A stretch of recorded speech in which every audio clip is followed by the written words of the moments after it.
to yet another edition of Time Pass with the New Indian Express. I have with me Swara Bhaskar, who always speaks her mind, acts beautifully, stands by what she says, and is one of the really few independent voices in the industry and indeed in society at large today. And I admire her for it, and I admire her choices in cinema and the way she's worked on her craft as well. I think a lot of times politics tends to gain precedence over her work, which is a little sad sometimes because her work is so extraordinary. I think she was just brilliant in Anarkali of Ara. It's one of the finest films I've seen. And she's been so good in so many others. She's in a new web series called Flesh, where she plays a big, tough cop. Very physical role and very demanding role, I think. And it was quite enjoyable, Swara. This is for Eros now.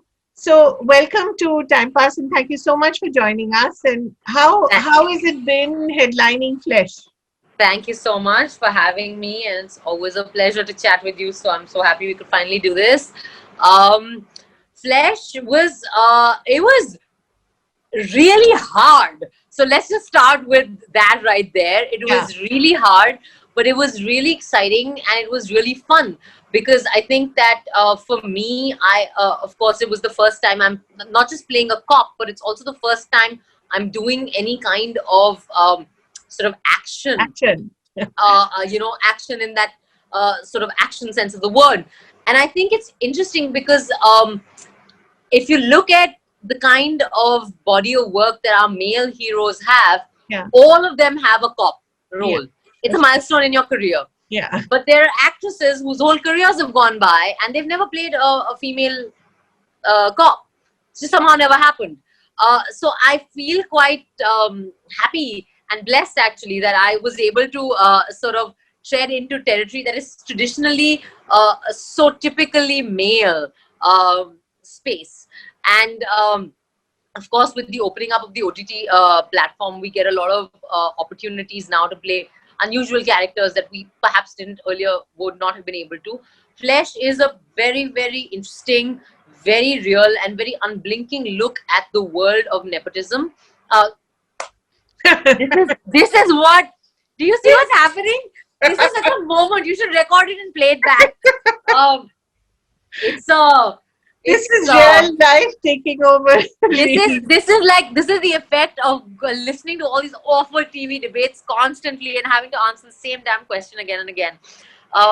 I think that Flesh is a really unblinking look at human trafficking and that world, and it's a world that we don't actually often see on screen. I mean, I know that we've had Mardani and Love Sonia, but that's really the only a very in-depth, devoted films that I can think of on the subject of trafficking. And not, of course, we've seen prostitution and those kind of themes. I think what's interesting about Flesh is that because it's a series format and you have that time, it kind of allows you to delve into aspects that are more than just the cop chasing the bad guy. So you actually look at that world and you actually look at the nitty gritty of how it operates. I mean, you may have seen the trailer, and it's in that it's the, there's actually a shot where we've looked at how do these girls go to the bathroom. Yeah. That's actually, there's a scene of them wearing the diaper. So it's that level of actually closeness that we have gone to this world. And so for me, that was interesting. I loved the script when I read it. And of course, it was a challenge to be playing a cop. And I wanted to kind of be able to see if I could pull that off at all. And I haven't seen the ready show, actually. I must tell you this, that I haven't seen the final edit and the post VFX and the post grading and the sound mix and everything. I haven't seen the completed show. So I'm actually really nervous because I don't know what the hell I've done. No, you've actually done very well. I saw the first 3 episodes. There's a scene in it, Swara, where you're lifting your shirt and you just touch your bruise. You've just got hit in the stomach by not a nice guy, and you lift your shirt and you touch your bruise, and you can almost feel the pain. Where you're just touching it lightly, and you can feel the pain just transmitting itself on the screen. So it's quite as you said, unblinking, because it's many layers of trafficking as well. It's Yeah. not just prostitution, but it's also all kinds of human trafficking. And when you start thinking about it, I wonder, the research has been quite extraordinary. Yeah, I think, Talk a little about the process by which this series came about. I mean, I honestly must admit that I was not privy to the writing of the show because as actors, you actually come on, uh, well, the last, Right. we're the last addition we're the last in and the first out. And this is what Yeah. people don't realize about Yeah. how we do the least amount of work and walk away with the most amount of credit, actually. But Danish is a friend of mine, the director, and so he was actually talking to me a little bit about the show even before, while he was writing it, and at that point I didn't know that I'd be in it.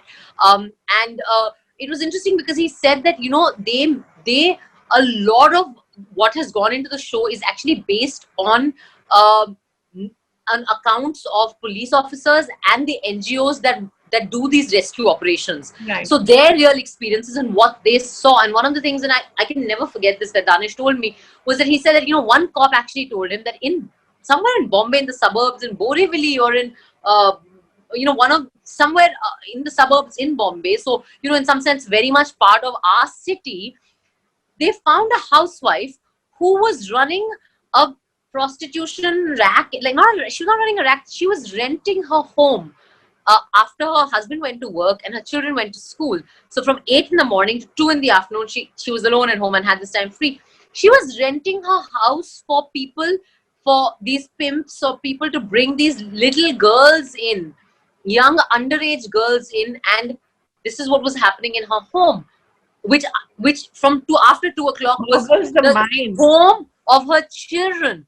Yeah. So, for me, what is the most disturbing thing, and this is what I realized, and you'll see it while you watch the show, but also for me, while I was talking to the people, the complicity of civil society Yeah. in this nexus is actually the most disturbing aspect of it. Because, who are these people?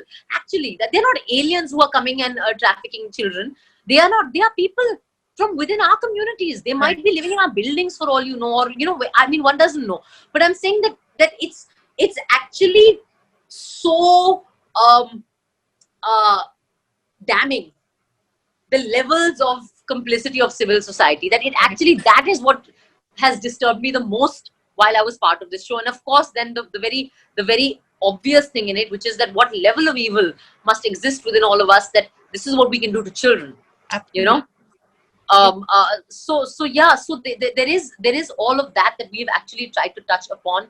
For me personally, what I basically did was, when I had to do the show, I began to just speak to as many police officers as I could, who had both men and women, and people who are from the IPS and the state cadres, to also understand that whole world and those hierarchies. And what I found was that all the police officers across, wherever they came from, whatever their rank was, whatever, they all had this very palpable frustration at how easily the system gets manipulated by criminals. And that, they work so hard and risk their lives, and then ek call aayega upar se, or some bribe or some minister, and they have to let the person that they have spent so much effort on catching, or a case that they've been working so hard on, and they have to let it go. And I was very struck by the fact that that's the exact same frustration in everybody. And so I used that to become the emotional motivator for Radha. That she is not just a ballsy badass cop, she's a very frustrated cop. Right. She is, and it's there in the, there is that scene where she's caught the pimp the night before, and the next day he's been gotten bail from High Court. Exactly. And so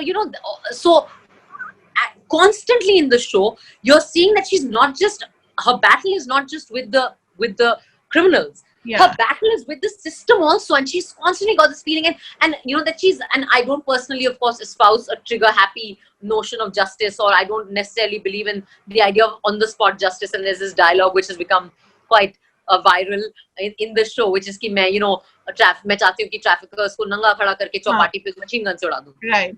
I mean, if you ask me personally, that is not a position I would espouse in my personal capacity ever.